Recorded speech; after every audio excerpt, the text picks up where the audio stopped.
때는 좀 기다릴 수 있죠. 여러분, 저는 오늘 그러니까 12월 한 10일 정도부터 광화문에 크리스마스 마켓이 열린다는 걸 오늘 아침에 알았습니다. 우리 최진기 교수님도 요즘 너무 길거리 나가면 크리스마스 분위기가 너무 안 난다고 이야기를 하는데, 요즘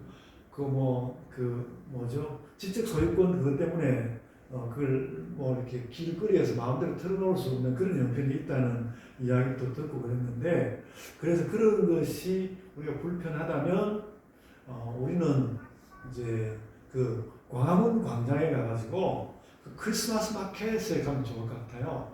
올해 이미 한 500만 정도가 거기를 사람들이 다녀갔다고 합니다. 작년에는 워낙 내란 사건이 있어서 작년에는 한 170만 정도였다고 하는데, 그래도 그 숫자도 적지 않은 숫자라 하고요. 올해는 벌써 한 500만이고 아마 어제 밤에는 아주 발디딜 틈이 없었다고 하더라고요. 그런 거 알려드리고 너무 좋았습니다. 캐롤 없다고 쓸쓸해했는데, 그래서 오늘이라도 가보고 싶은데 허리도 아프고 어깨도 아프고 또 사모님도 안 갈라 그러고, 사모님 제가 그 이야기 했더니 그런 소리가 아침부터 그런 소리를 하느냐고 그런 표정으로 저를 쳐다보고, 근데 이게 너무 좀 사실 가보고 싶은 그런 마음이 많습니다. 가보면 굉장히 트리도 14m인가 굉장히 높은 트리도 세워지고, 먹을 것도 많고, 산타도 어제하고 오늘 산타도 돌아다닌다고 합니다. 산타도 만날 수 있고 그런다고 합니다. 오세훈 시장이 이렇게 아마 좀 주장을 해서 하는 것인데, 어쨌든 오세훈 시장이 그런 걸로 표도 좀 얻을 것 같다, 그런 생각도 좀 들고 그랬습니다. 그래서 제가 그리스도인이요 목사로서 오늘 저는 최근에 어떤 뉴스보다도 저에게 큰 뉴스였고 너무 좋다 이렇게 기쁜 뉴스를 모르고 있었다. 그런데 행복한 소식이었습니다. 그래서 정말 그 성전 미문 앞에 있다가 안전뱅이가 일어나서 걸었던 것처럼 이 안전뱅이가 되어가는 기독교 교회가 힘을 얻는 계기가 되었으면 좋겠다. 그래서 여러분 언제라도 12월 말까지 계속 한대요. 언제라도 한번 가셔가지고 크리스마스 마켓 한번 보시면 좋을 것 같습니다. 그리고 제가 그래서 이제 역사를 좀 살펴보게 됐는데, 루터파 역사 깊은, 우리 좀 잘 모르는 도시입니다만 뉘른베르크, 루터의 그 종교 개혁의 그 여러 행정적인 일들을 뉘른베르크 거기서 많이 했다고 합니다. 뉘른베르크에도 크리스마스 마켓이 열린다고 합니다. 해마다 열리고요. 그리고 또 칼빈의 흔적과 칼빈에게 약간 선생이었던 마틴 부서의 흔적이 있는 프랑스의 스트라스부르, 이제 독일어는 스트라스부르크라고 불립니다만은 거기에도 이 크리스마스 마켓이 열리는데, 그 스트라스부르의 크리스마스 마켓이 굉장히 세계적으로 유명하고 굉장히 고객들이 많다고 합니다. 그 소식도 너무너무 행복했습니다. 저는 유럽 별로 가볼 생각 없고 그랬는데, 스트라스부르의 크리스마스 마켓 한번 가보고 싶다는 그런 생각을 들었습니다. 그래서 여러분, 저는 이런 의미 속에서 오늘 미가서 5장 5절 말씀, 오늘 읽은 말씀이 마지막 절인데 그 말씀을 읽고 싶었습니다. 이 사람은 평강이 될 것이라. 여기 이 사람은 이스라엘 역사 자체이기도 하지만 최종적으로는 예수님을 가리키지 않겠습니까? 그래서 예수님은 우리의 평화입니다. 그래서 여기다가 예수는 평안입니다, 이렇게 오늘 강단에다가 그런 문구 하나 붙였으면 좋을 뻔했다, 그런 생각을 하였습니다. 그래서 성탄절에 우리가 이렇게 음악 소리 잘 안 들리고 그러니까 성탄절날 우리가 아주 예수 평화 행진 또 그런 거 하면 또 사람들이 이상하게 또 이단인가 이렇게 또 볼 수 있겠지만, 사람들이 그러지 않도록 성탄절에 예수 평화 행진 이런 거 좋지 않을까, 그런 생각도 하였습니다. 그런 생각도 해보게 되었습니다. 그래서 거기다가 우리 어떤 평화의 이미지를 담아서 사람들에게 보여주고 그랬으면 좋겠습니다. 그래서 우리가 예수님으로 인해서 어떤 평화를 만들면서 2025년을 살았고요.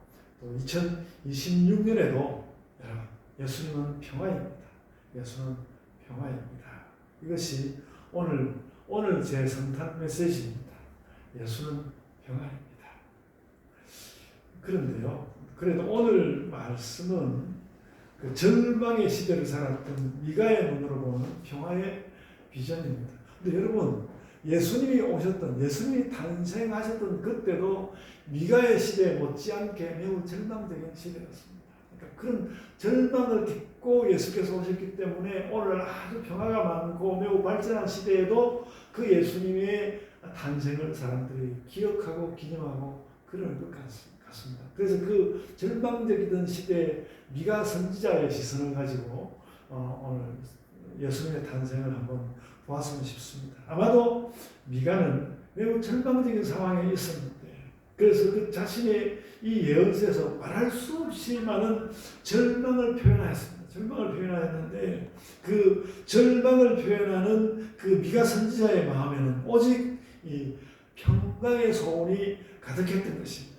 그러니까 이 사람은 평강이 될 것이다, 이런 말을 그의 말씀 가운데 하는 것이죠.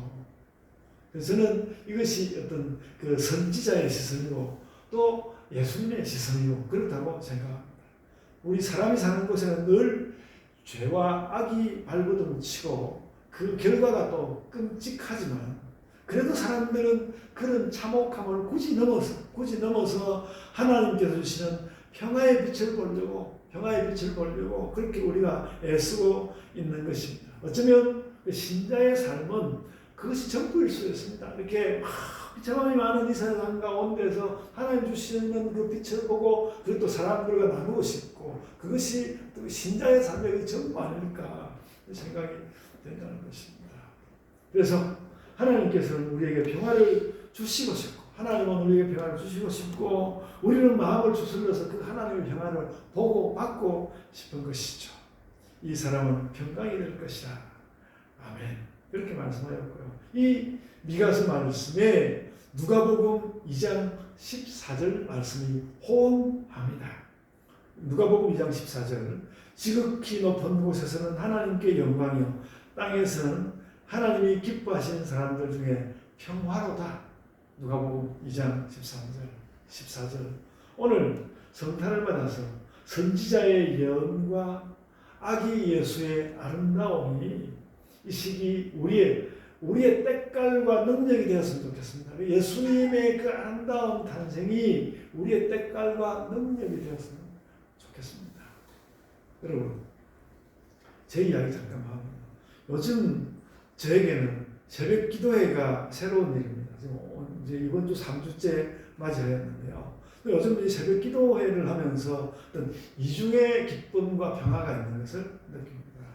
아침에 이제 새벽 기도회 하는 날 아침에 서서 일어나서 나와서 뜨듬뜨듬 기도하면 하나님께서 전에 없던 어떤 통찰 같은 것을 제 마음 가운데 주시거든요.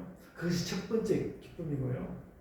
또 한 주에 4일은 새벽 기도회를 하는 날이고 3일은 기도회를 쉬는 날이어서 너무 많이 쉬는다, 좀 아쉽다는 생각을 했는데, 근데 여러분 기도를 해보면서 보니까 그것도 괜찮더라고요. 그것도 괜찮다는 걸 느꼈습니다.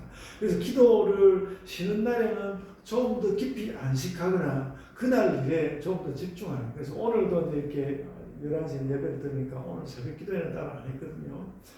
그 일에 좀 더 집중하는 것이죠.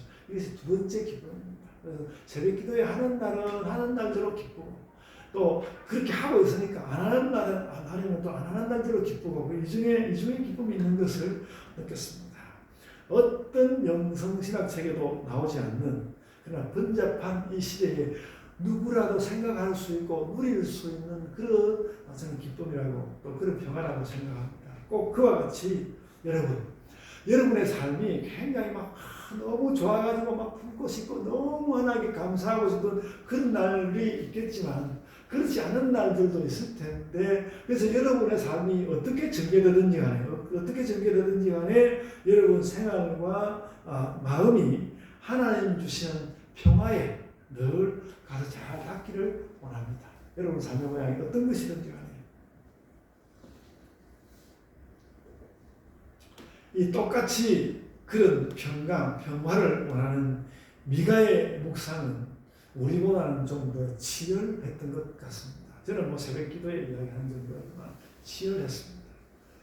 미가는 분명히 자신들의 역사가 혹은 메시아가 평강으로 오기를 소원했지만 자기 시대 자체에 대해서는 매우 절망적이었습니다. 제가 미가서 3장의 두 구절을 좀 말씀을 하려고 하는데요. 그 미가서 말씀의 두 구절을 말씀하기 전에 먼저 사회주의의 창안자 칼 마르크스의 글귀를 제가 읽어서 그 미가서와 한번 대조해보고 싶습니다.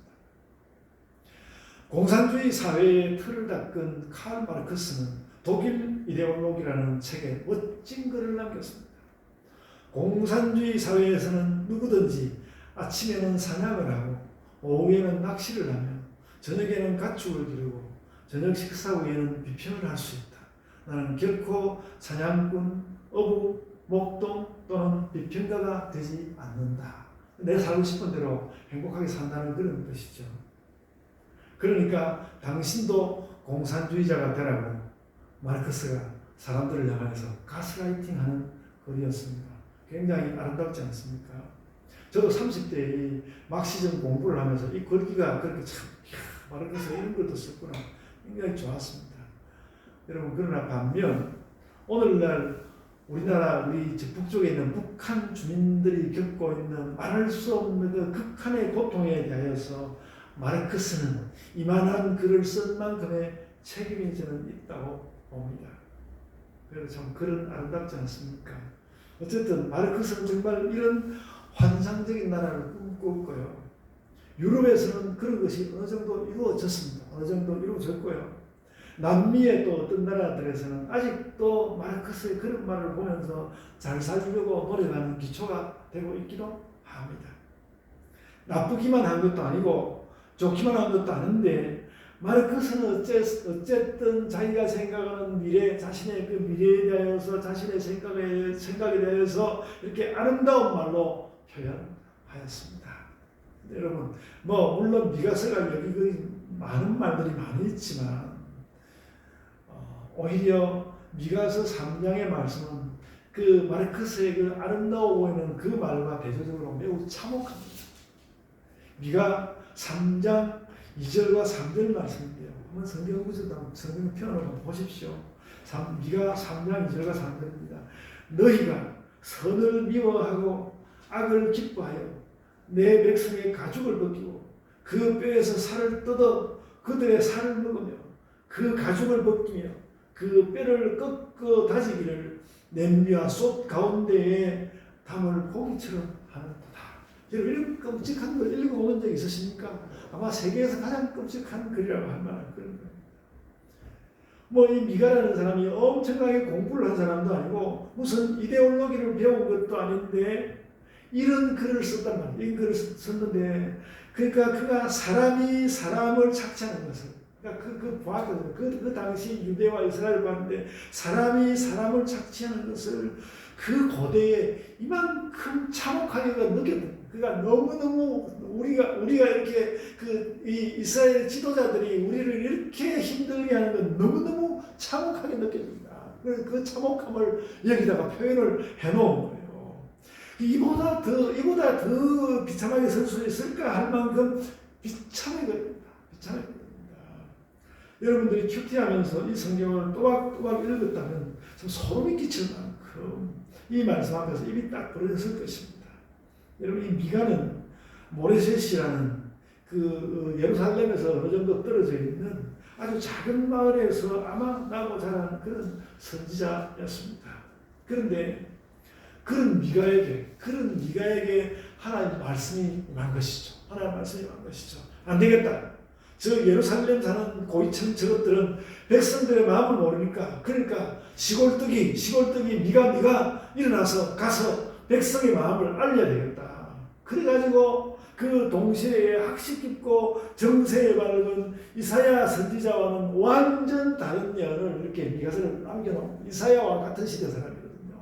예언을 남겨놨습니다. 그는 정말 백성들이 뼈저리게 고통하는 것을 그 느낌 그대로 알렸습니다. 그러니까 여러분 이건 너무 처참해 보이지만 아주 성경 문학의 정말 금자탑. 제가 뭐 다른 것도 그렇게 이야기하지만 대단한 문학의 그 성과 성취입니다. 그 시골 선지자 미가의 말씀이었어요. 우리가 이스라엘 선지자들의 죄를 이야기하면 이스라엘 그 지도자들의 죄를 이야기하면 늘 그들이 무상숭배하고 약자 착취하고 이렇게 말하지만 자꾸 그건 우리에게서 개념이 되어가기만 하는데 미가의 말씀에서 우리는 이스라엘과 유다 백성들이 정말 힘들었구나. 그러니까 우리가 그 이스라엘 사람들이 진짜 힘들었구나. 그 고대에 아무것도 없는 시대에 정말 힘들었구나. 이렇게 느끼게 된다는 것이죠. 지도자들이 백성들의 고통을 줬는데 껍질을 벗기고 살을 뜯어내고 뼈를 꺾어서 냄비에 다져 넣는다. 그런 고통을 준다. 그래서 하나님은 그런 지도자들을 용서하지 않으신다. 하나님은 그런 지도자들을 용서하지 않으신다. 우리는 그래서 이런 미가의 말씀을 보면서 왜 모든 선지서들의 말씀이 그렇게 그 이스라엘을 향해서 혹독한지, 하나님은 또 왜 그렇게 분노하시는지 그 하나님에 대해서 이해되기도 하죠. 미가의 그런 글을 읽으면. 미가는 그런 면에서 선지자가 왜 선지자인지, 왜 그렇게 혹독하게 말하는 그런 선지자가 있어야 했는지를 보여주는 현저한 사례입니다. 그래가지고 미가서 아까 3장 2절 3절 그 장이 끝나는 12절에 가면요. 그 마침내 혹독한 징벌과 저주를 또 말씀하고 있죠. 이러므로 너희로 말미암아 시온은 가라앉은 밭이 되고 예루살렘은 무더기가 되고 성전산은 숲의 높은 곳이 되리라. 그렇게 예언하였습니다. 여러분, 하나님이 이 무슨 말이고 하나님이 하나님 집을 엎어버린다는 거 아닙니까? 성전산을 엎어버린다는 거예요. 하나님 집을 엎어버려야 한다는 거예요. 그 이스라엘 향해서. 그러니까 저는 오늘 백성들을 걱정하면서 하나님의 집을 엎어버리겠다고 말하는 그 하나님을 열심히 믿어야 한다는 그런 생각을 제가 이 설교를 준비하면서 그걸 너무너무 강하게 느꼈습니다. 하나님이 정말 백성들을 너무 사랑해가지고 이 백성들 사랑을 제대로 안 하는 이것들 거기에 성전이 함께 있는 걸 보면서 내가 성전을 둘러버린다. 그렇게 말씀하시는 것을 보고 정말 이 하나님 열심히 믿어야 되겠다. 그런 생각하였습니다. 근데 여러분 3장에서 그렇게 참혹한 말씀을 하신 하나님이 바로 태도를 바꾸어서 4장과 5장에서는 회복과 평화를 말씀하시는 것입니다. 그 성탄의 영광과 평화는 바로 그런 것입니다.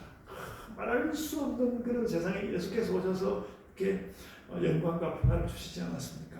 미가서의 이런 기록을 쭉 읽어보면서 제가 깨달은 것이 하나 있는데요. 하나님은 우리의 보호자시구나. 우리가 병원에 가면 아무개 보호자님 이렇게 부르고 그러는데요.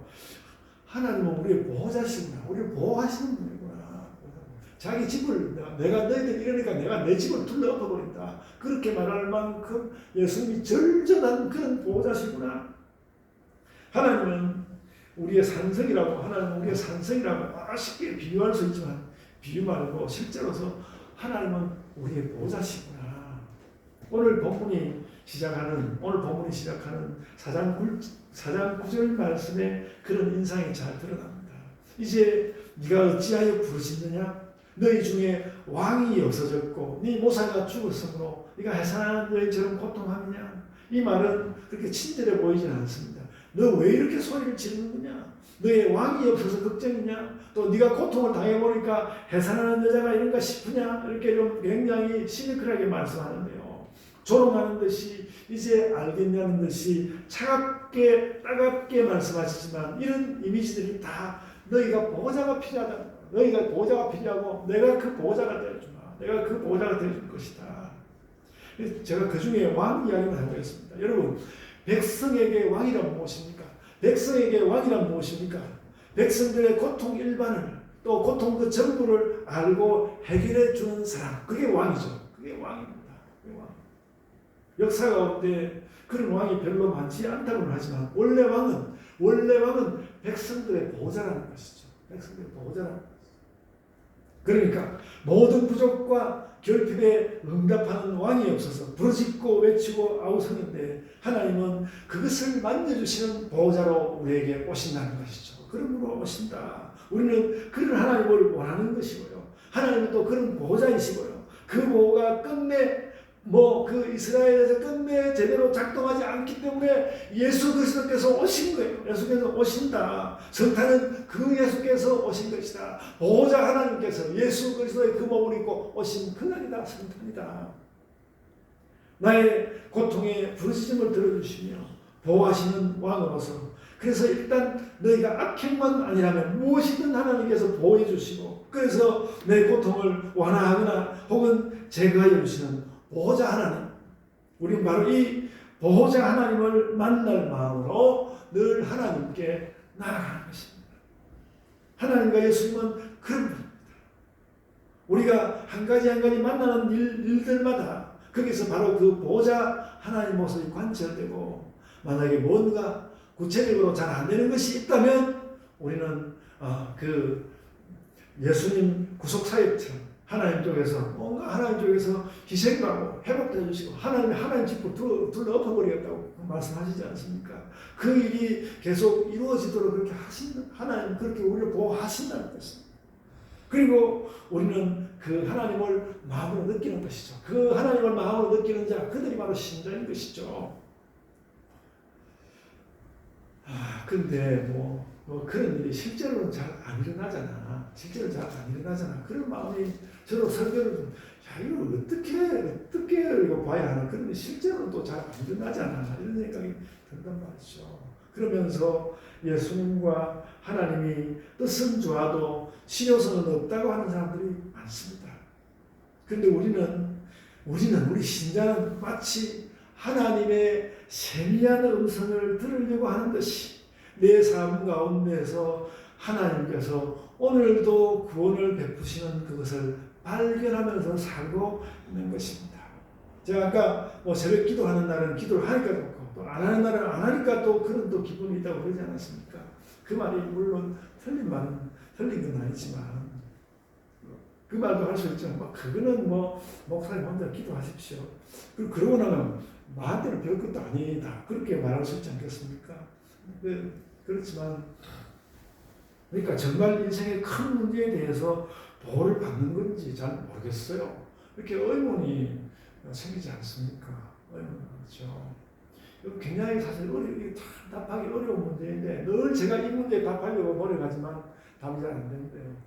제가 어젯밤 오늘 새벽을 지내면서 여러분 철학자 칸트가 이걸 해명하려고 굉장히 노력했다는 걸 제가 알았습니다. 그러니까 칸트는 그걸 막 이렇게 신학적으로 덜쳐놓고 이야기하진 않는데 저는 칸트의 철학에서 굉장히 그런 것을 느꼈습니다. 제 말씀을 잘 들어보십시오. 그러니까 칸트는 그 자신의 철학에서 무슨 이야기를 하냐면 하나님 계시고 그 아주 기본으로 삼았어요. 칸트가 하나님 계시고 우주가 크고 우리에게는 영혼이 있으므로 우리는 바로 그 큰 세 가지 사실들 위해서 하나님 계시고 우주는 크고 우리에게는 영혼이 있으므로 우리는 그 사실들 위해서 뭔가 일도 하고 말도 하고 생각도 할 수 있다고 본 것입니다. 그 칸트 철학이에요.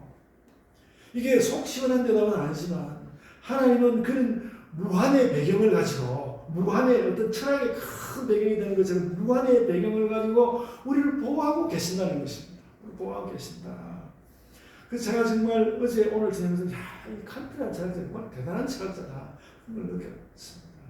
그리고 여러분 이제 여기서부터는 칸트 이야기, 여기서부터는 칸트 이야기 아니고 목사인 제 이야기인데요. 여러분 그래가지고 칸트의 그런 이야기 이어서 그리하여서 우리 안에서 어떤 구체적인 일이 정말로 일어날 거라고 어떤 구체적인 그 하나님의 돌보시는 일이 일어날 거라고 그래서 그것을 믿으면서 우리가 애도 쓰고 기도도 하고 소망하고 최선을 다해보려고 노력하는 것은 예수께서 이 땅에 오셨기 때문에 우리가 그렇게 할 수 있는 일이라는 거예요. 예수께서 오신 이 탄생을 우리가 생각하면서 우리 그렇게 할 수 있습니다. 그 칸트가 말하는 것은 하나님께 세상을 열어놓으신 것이라면 예수께서 오셔서 더 잘해보려고 한 그것을 우리가 늘 기억하면서 우리도 기도하고 우리도 소망하고 그럴 수 있다는 것이죠. 그래서 우리는 안 되는 일을 어떻게든 해보려고 하나님 의지해서 그래서 갖가지 애를 써보는 그런 것이 다 애를 써보는 것이 의미가 있다는 것입니다. 아이고 애써봤자 꽝이다. 애써봤자면 안 된다. 뭐 세상에 지갈 대로 가는 거다. 그렇게 말하는 사람이 많지만 우리는 그렇지 않다는 것입니다. 우리는 그렇게 하나님 보호를 받고 있습니다. 그래서 이제 말씀을 마치면서 오늘 본문 미가서 5장 2절의 말씀을 꼭 하고 싶었습니다. 여기 나오는 베들레헴 에브라다. 베들레헴 에브라다는 결국 예수님을 가리키고 있는 것입니다. 예수님을 가리키고 있습니다. 그리고 그는 상고라 그랬는데 상고 즉 태초와 영원으로부터 온다는 것입니다. 왜 갑자기 태초를 이야기하고 영원을 이야기하는가 하면요. 왕이나 유력자 같은 그런 것에서 우리가 혜택을 얻는 것이 아니다. 오늘 살기 위해서 그런 혜택을 많이 받아야 하지만 우리의 진정한 혜택은 거기서 오는 게 아니다. 상고로부터 태초로부터 영원으로부터 온다는 그런 말씀을 하는 것입니다. 그는 이 세상 유력자로부터 혜택을 받는 것이 아니라 태초나 상고와 같은 하나님 예수님으로부터 우리가 삶의 능력을 받아서 우리가 그렇게 사는 것이다. 성경은 우리에게 이런 영혼의 계시를 주셨고 또 그 철학자들까지 합세해서 하나님 복주심의 뜻을 사실 우리는 알 수 있는 것입니다. 늘 그렇게 설득력이 있는 것은 아니더라도 우리는 그 사실을 알 수 있습니다. 그러므로 이제 우리는 오늘은 아기 예수님이 오셨습니다만 우리 예수님을 형님 같고 또 언니 같은 그런 예수님께 기대해서 우리가 복을 구하는 것입니다. 그래서 제가 오늘 제가 고향 친구들 뭐 이렇게 톡 보내는 거기 톡에다가 막 친구들 사진 올리고 그래가지고 저는 오늘 막 성탄절 맞아가지고 복 받아서 펄짝펄짝 뛰어다니고 싶다고 그렇게 저는 썼습니다. 우리가 복을 그렇게 기쁘게 구하는 것입니다. 여러분 오늘 제 성탄 메시지는 예수는 평화입니다. 예수는 평화입니다. 그 예수께 의지하여서 이 성탄에 우리가 많은 복을 구합시다. 그리고 하나님과 세계에 대한 충만한 계시와 이해를 가지고 세상을 우리가 탕탕 살아냅시다. 세상을 탕탕 살아냅시다. 아멘. 자, 기도하겠습니다. 주님 감사합니다. 저희가 기뻐하며 살게 해주시고 또 하나님께서 정말 알지도 못하는데 내가 너희들 이러면 내 성전도 내가 둘러엎어버릴 거라고 그렇게 말씀하시면서 연약한 자들을 그 연약한 백성들을 돌아보시고자 제발 이 약한 자들을 너희가 좀 돌아봐 줄 수 없겠느냐고 말씀하시는 그 하나님을 우리가 마음 가운데 깊이 받아들이며 모셔드리며 하나님 정말 제가 당신과 함께 살고 싶습니다. 그런 마음 가득히 새기면서 오늘 참 아기로 오신 아기 예수님 우리에게 형님 같고 언니 같은데 이 예수님 잘 따라가면서 저희가 이 땅 가운데서 복도 구하고 또 예수님 원하시는 대로 잘 살고 싶은 그런 마음 가득히 하여서 살게 하여 주옵소서. 감사하고 예수님 이름으로 기도드리옵나이다. 아멘.